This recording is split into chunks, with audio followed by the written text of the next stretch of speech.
C'est au bord de l'Atlantique, à Darla, que la caravane de l'Africa Eco Race s'est reposée pour la 4e année consécutive. Les concurrents ont pu recharger les batteries et remettre en état leurs machines, le tout sous le soleil avec une température clémente. Voici comment se passe une journée de repos sur l'Africa Eco Race.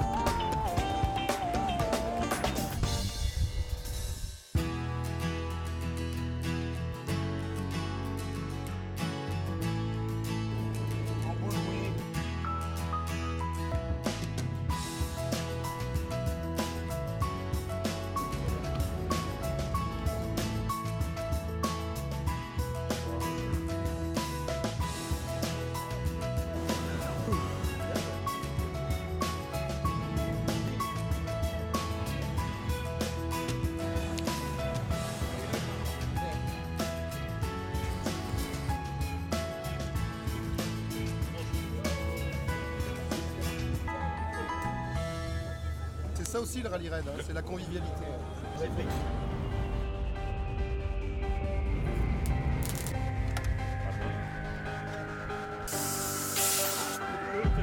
Dan wordt die geld automatisch.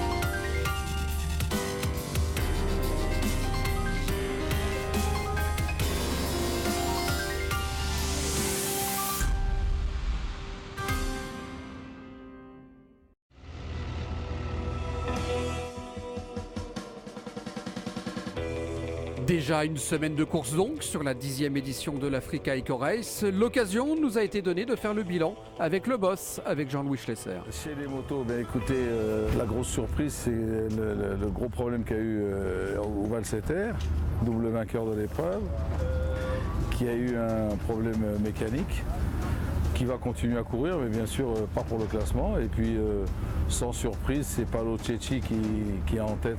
C'est un pilote extrêmement rapide, avec derrière lui un Portugais qui marche très bien, Oliveira. Rien n'est joué. Maintenant, si Paulo Cecchi roule intelligemment comme il sait toujours le faire, je crois qu'il va être difficile à battre. Et Vassiliev, n'oublions pas qu'il a gagné l'année dernière. Mais il a quand même fort à faire avec Mathieu, qui est pas très loin. 16 minutes, c'est rien du tout. Quand on sait que ça fait une semaine qu'il court et que la semaine prochaine, c'est le sable, il va y avoir beaucoup de difficultés. Donc une petite erreur, un petit plantage et c'est fini. Derrière lui, derrière ce duo, vous avez Thomas et Vautier qui roulent aussi bien sur les Buggy MD. Pas très loin. Et puis, pour dire qu'il n'y a pas eu de gros soucis en voiture. Et maintenant, donc sur la deuxième semaine, le suspense va rester entier puisque ça va être difficile. Et puis au début, n'oublions pas qu'il y a l'étape marathon à partir du deuxième jour.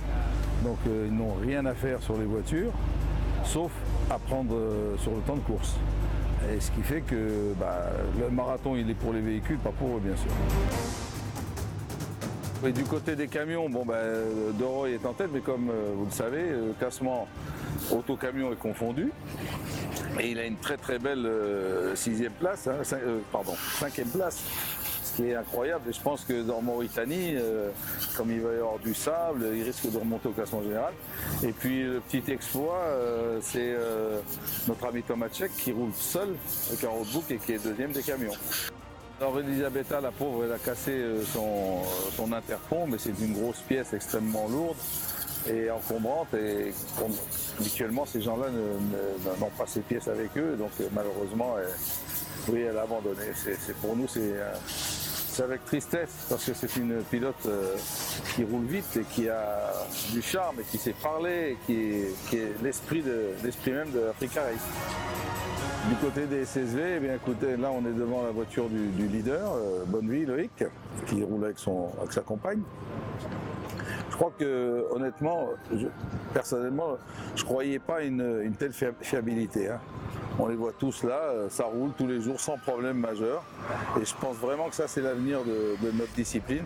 Ce sont des voitures qui ne coûtent pas très cher, qui sont très sympas à conduire et puis apparemment très fiables. Donc ils sont bien au classement et là ils ont mangé leur pain noir. Hein. Quand on va les retrouver en Mauritanie, dans le sable, c'est leur terrain de jeu de prédilection. Et maintenant, donc, écoutez, moi j'attends avec impatience la Mauritanie. Je crois que les concurrents c'est pareil. La journée de repos, ça va leur faire du bien. Ils vont recharger les batteries et à l'attaque pour la dernière semaine. Alors, quelle va être la stratégie lors de cette deuxième semaine de course? Nous sommes allés à la rencontre du leader moto Paolo Cecchi, du leader auto Vladimir Vassiliev et du leader chez les camions Gerhard de Rooij, afin d'en savoir un peu plus sur leurs intentions avant d'aller en découdre dans les sables de Mauritanie. La stratégie sera de rester concentré parce qu'on va en Mauritanie.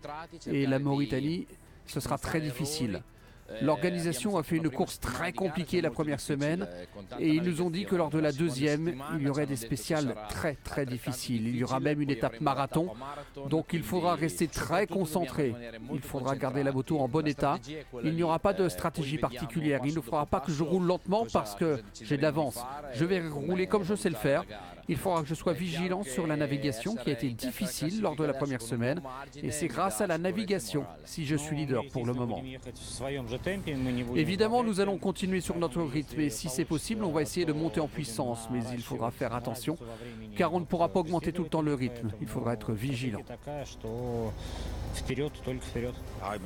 Je pense que la deuxième semaine nous sera plus favorable. On ira moins vite. Il y aura plus de sable. Pour le camion, je pense que c'est mieux qu'il y ait plus de sable. Nous avons plus de couple et on pourra dégonfler les pneus.